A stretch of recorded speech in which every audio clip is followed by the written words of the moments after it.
भाजपा द्वारा कांग्रेस के वरिष्ठ नेता और लोकसभा में नेता विपक्ष राहुल गांधी के डीएनए में सरेंडर के बयान के बाद अब लगातार इस पर सियासत तेज हो गई है। दरअसल बता दें कि भाजपा ने ये जो जुबानी हमला बोला, इस पर पलटवार करते हुए हिमाचल कांग्रेस के पूर्व मुख्य प्रवक्ता प्रेम कौशल ने पत्रकार वार्ता कर पलटवार किया। उन्होंने कहा कि राहुल गांधी के डीएनए में अंग्रेजों के खिलाफ आजादी की लड़ाई लड़ने वालों का डीएनए है, जबकि भारतीय जनता पार्टी की जो कार्यप्रणाली है उनके डीएनए में अंग्रेजों से माफी मांगने वाले यानी कि सावरकर और नाथूराम गॉडसे इनका डीएनए है। दरअसल बता दें कि इस बयान को लेकर दोनों ही पक्ष और विपक्ष के बीच लगातार बयानबाजी चल रही है और अब पलटवार किया है प्रेम कौशल ने। इतना ही नहीं, उन्होंने ये भी कहा कि भाजपा जितना जोर राहुल गांधी की छवि को खराब करने में लगा रही है, यदि इतना ही जोर भाजपा की ओर से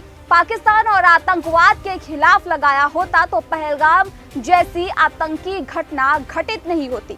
बता दें कि प्रदेश कांग्रेस पूर्व मुख्य प्रवक्ता प्रेम कौशल ने कहा कि जिस सरेंडर की बात भाजपा नेता कर रही हैं, वह आदत भाजपा की आजादी के समय की है, जब सावरकर ने अंग्रेजों से माफी मांगी थी। उन्होंने कहा कि भाजपा नेता परेशान है कि किस तरह स्पष्ट करें आखिर क्यों पाकिस्तान के साथ सीज फायर किया गया और उसी बौखलाहट में राहुल गांधी पर अशोभनीय टिप्पणी कर रही हैं।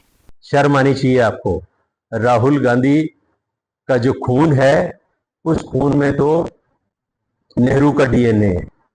उस खून में श्रीमती इंदिरा गांधी जिन्होंने अपनी छाती के ऊपर दर्जनों गोलियां झेली, उनका डीएनए है। राहुल गांधी के खून में राजीव गांधी का डीएनए है। राहुल गांधी के खून में इस देश की स्वतंत्रता के लिए बलिदान देने और जेलों में सजाएं काटने वाले जो नेता हैं, उनका डीएनए है। वास्तविकता यह है कि भारतीय जनता पार्टी की सोच में, भारतीय जनता पार्टी की कार्यप्रणाली में सावरकर का और नाथूराम गॉडसे का डीएनए है।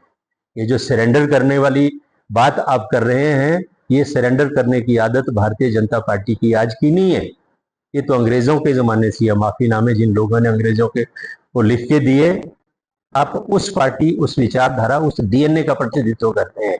और राहुल गांधी तो इस देश के लिए दी गई कुर्बानियों का जो एक इतिहास है, उस इतिहास के डीएनए जो है वो उनकी विचारधारा में है, वो उनकी कार्यप्रणाली में है। भारतीय जनता पार्टी पूरी तरह कंफ्यूज है। भारतीय जनता पार्टी के नेता पूरी तरह परेशान हैं। उनको समझ नहीं आ रहा कि हम देश के समक्ष क्या रखें, किस तरीके से इसको स्पष्ट करें कि हमने सीज फायर किया, क्यों, किन परिस्थितियों में किया।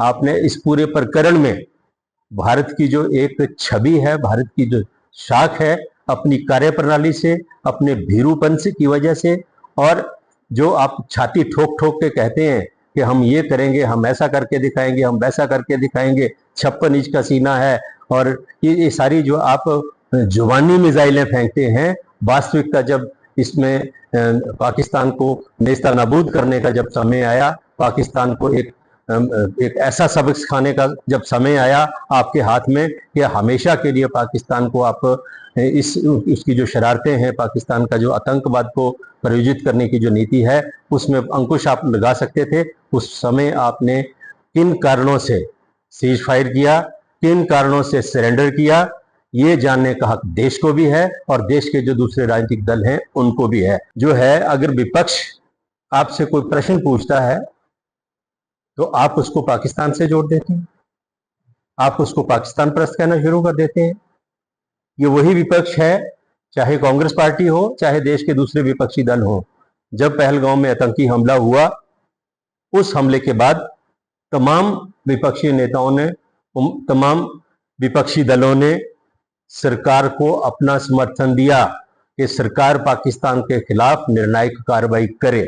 तो जिन दलों ने, जिन नेताओं ने सरकार को निर्णायक कार्रवाई करने के लिए समर्थन दिया, उन दलों को यह जानने का भी अधिकार है कि आपने किन परिस्थितियों में, किन शर्तों के ऊपर सीज फायर जो है वो किया। आप कह रहे, भारतीय जनता पार्टी के कुछ प्रवक्ता तो यहां तक बोलने आ गए कि जी युद्ध तो था ही नहीं। अगर युद्ध नहीं था तो फिर सीज फायर किस चीज का हुआ? ट्रंप घोषणा करते हैं दोनों देशों के बीच हमने समझौता करा दिया, सीज फायर हो रहा है, भारत सरकार के फॉरेन सेक्रेटरी सीज फायर की आधिकारिक तौर पर घोषणा करते हैं। अगर युद्ध नहीं था तो फिर सीज फायर किस चीज का हुआ? वास्तव में इस परिस्थिति को लेके भारत की सरकार जो है पूरी तरह से कंफ्यूज है। और मुझे ये कहने में कोई गुरेज नहीं है कि पाकिस्तान और पाकिस्तान द्वारा प्रायोजित जो आतंकवाद है उसको भारतीय जनता पार्टी और भारत की जो सरकार है भारतीय जनता पार्टी की, वो अपनी जो राजनीतिक खेती है उसके लिए खाद और पानी की तरह इस्तेमाल करती है। ताकत, जितनी एनर्जी राहुल गांधी की खिलाफत करने के लिए, राहुल गांधी की छवि खराब करने के लिए भारतीय जनता पार्टी के लोग और सरकार इस्तेमाल करती है, अगर इतनी ताकत भारतीय जनता पार्टी की सरकार ने, केंद्र ने पाकिस्तान के खिलाफ और आतंकवाद के खिलाफ की होती तो शायद आज ये स्थितियां जो हैं वो आतंकवाद को पाकिस्तान प्रायोजित करने की स्थिति में नहीं होता। पाकिस्तान के अंदर इतनी हिम्मत नहीं होती कि वो हिंदुस्तान को आंख दिखाए।